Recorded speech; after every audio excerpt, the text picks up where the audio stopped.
ग्रामीण चिकित्सक भाइयों, मीडिया के साथियों, मैं आप सबों को बहुत बहुत बधाई देता हूं आपकी तृतीय स्थापना दिवस के अवसर पर। आप लोग एकत्रित हुए हैं और इस कार्यक्रम में उपस्थित आप तमाम लोगों को मैं नमस्कार, अभिनंदन करता हूं। साथियों, जैसा कि आप सब जानते हैं कि ग्रामीण चिकित्सक जो हमारे हैं वो एक बहुत बड़ा कड़ी है चिकित्सा के क्षेत्र में, क्योंकि कहीं भी कितने भी बड़े जगह आप इलाज कराते हैं, लेकिन जब कोई इंजेक्शन देने की बात है, कुछ फॉलो करने की बात है, कुछ समझाने की जरूरत है, तो निश्चित तौर पर आप लोग ही एक सहारा बनते हैं गरीबों के लिए, ग्रामीण क्षेत्रों के लिए।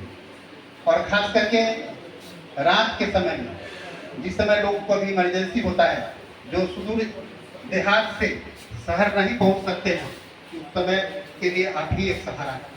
इसलिए मैं आपका सम्मान करता हूं और कोविड के समय में जिस तरह से आप लोगों ने काम किया, निश्चित रूप से आप लोग बधाई के पात्र हैं। क्योंकि कोविड में बड़े बड़े अस्पताल शट डाउन हो गए थे और उस समय आप लोग जान को हथेली में रख करके जिस तरह से लोगों की सेवा की, भगवान ने जितना हुनर दिया है उस हुनर से लोगों को बचाने का काम किया है। निश्चित रूप से आप सब धन्यवाद के पात्र हैं। साथियों, कोई भी सिस्टम बनता है, बड़े से बड़े संगठन होते हैं, एक छोटी इकाई या फिर जैसे हॉस्पिटल की ही बात करिए, सबका अपना अपना काम होता है समाज में। एक हॉस्पिटल को अगर हम मान लें तो एक अगर स्वीपर भी नहीं आएगा तो हॉस्पिटल नहीं चल पाएगा। हर का अपना अपना दायित्व, डॉक्टर का अलग काम है, नर्सेस का अलग काम है, अदर केमिस्ट का अलग काम है, स्वीपर का अलग काम है। ये सब मिलकर के एक व्यवस्था बनता है और चिकित्सा की जो व्यवस्था है देश में, उसमें निश्चित रूप से आप ग्रामीण क्षेत्र के लिए एक बहुत बड़ा अहम कड़ी है। अगर आप नहीं रहेंगे तो बहुत सारी समस्याएं उत्पन्न होंगी, क्योंकि भारत में अभी भी चिकित्सकों की जो डिग्री होल्डर डॉक्टर की जो संख्या है बहुत ज्यादा कम है। जो आबादी के अनुपात में होना चाहिए उसमें निश्चित रूप से हम लोग बहुत पीछे हैं। इसलिए आप लोग के बिना ये हेल्थ सिस्टम नहीं चल सकता है, ये सारे लोग समझते हैं। बस आवश्यकता है, आप लोग इतने दूर दूर से आए हैं यहाँ, बहुत अच्छा लगा आप लोग से मिल करके। और चुनाव में भी आप लोगों ने बढ़ चढ़ करके हिस्सा लिया, काफी सहयोग आपके संगठन का रहा है। मैं उसके लिए भी आपको बहुत बहुत धन्यवाद देना चाहता हूँ कि आपने मुझे मौका दिया। मेरे लिए दिन रात उस गर्मी में भी आप लोगों ने काम किया। साथियों, बहुत सारे लोग झोला छाप कह करके तिरस्कृत करते हैं।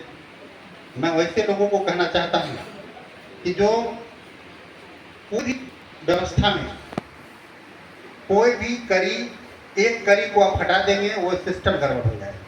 इसलिए हम लोग को थोड़ा आवश्यकता ये है कि हम सब कुछ महत्वपूर्ण चीज को ध्यान रखें, क्या डूज एंड डोंट है, क्या करना है हमको, क्या नहीं करना है। अगर हमारे ग्रामीण चिकित्सक बंधु इस बात को ध्यान रखेंगे, निश्चित रूप से और आपका सम्मान बढ़ेगा। समाज में आप काफी सम्मानित व्यक्ति के रूप में आते हैं। जब आप सर्वे करेंगे ग्रामीण चिकित्सकों और जनप्रतिनिधियों का, तो निश्चित रूप से पाएंगे कि 20% ग्रामीण चिकित्सक लोग हैं जो मुखिया है, कहीं के कोई पंचायत समिति है, कोई जिला परिषद के लोग हैं। तो जितने लोगों का आपने सेवा किया है, निश्चित रूप से एक बहुत बड़ी बात होती है। इसलिए हर कुछ चीज को ध्यान रखना है कि क्या करना क्या नहीं करना। समाज के महत्वपूर्ण कड़ी है। जैसे अभी विगत दिनों में आपको जो ट्रेनिंग दिया गया था सरकार के द्वारा, उस ट्रेनिंग में भी यही उद्देश्य था कि आपके बिना ये सिस्टम नहीं चल सकता है। तो क्यों ना आपको ट्रेन किया जाए, कुछ आपको बताया जाए कि क्या करना है क्या नहीं करना है। अब जैसे ध्यान ये रखा जाए, बीच बीच में जो मीडिया के माध्यम से उठता है आप पर सवाल उठता है, उसमें थोड़ी सी हम लोग को भी सुधार कराने की आवश्यकता है। जहां लगे वो क्रिटिकली इल है, अपने मन से नहीं करना है, उनको सही जगह भेज देना भी एक बहुत बड़ा काम होता है। उनका जो फॉलो करना है, अगर आते हैं तो उनको मदद कर देना। अभी कुछ इंप्लीमेंट किया है हमारे एमबीबीएस सिस्टम में भी और बहुत सारे ग्रामीण चिकित्सक लोग हैं। बड़े बड़े एंटीबायोटिक का यूज करना, जो पिपरासिलिन, टेजोबैक्टम, टेजो का कॉम्बिनेशन जो आता है, तो इन सारे ड्रग से बचना है ग्रामीण भाइयों को। इवन हम एमबीबीएस लोगों को भी कहते हैं कि इनसे बचना है। इसलिए ये इसलिए जरूरी है कि आने वाले दिनों में आपके पास पाइपलाइन में कोई नया ड्रग नहीं आने वाला है। ये पास है जो बचा हुआ, इसलिए इसको नहीं करना। अगर आपके पास मान लीजिए कोई ऐसा चीज है जिससे एकदम श्योर शॉट है कि ठीक होना है इन्फेक्शन, अगर आप उसको मिसयूज करने लगे तो क्या होगा कि वो ड्रग का इफेक्टिविटी घट जाएगा, कर जाएगा, तो आने वाले दिनों में आपको बहुत परेशानी होगी। इसलिए एक सामाजिक व्यक्ति के नाते हम सबों का दायित्व है, जहां जो जरूरत लगे उतना ही करना है। और जब भी एंटीबायोटिक यूज करते हैं तो एंटीबायोटिक का प्रॉपर कोर्स देना है। जैसे आप समझिए कि आप किसी को गांव में पेट खराब होती है, तब क्या करते हैं कि 2 टेबलेट ऐसे फोटो खींचा ओफ्लोक्साटिन यूनिटामला खाता है, लोग बंद कर देता है। कम से कम 5 दिन खाना है, अदरवाइज क्या होगा आने वाले दिनों में वो जो प्रोटोजोआ है वो कर जाएगा।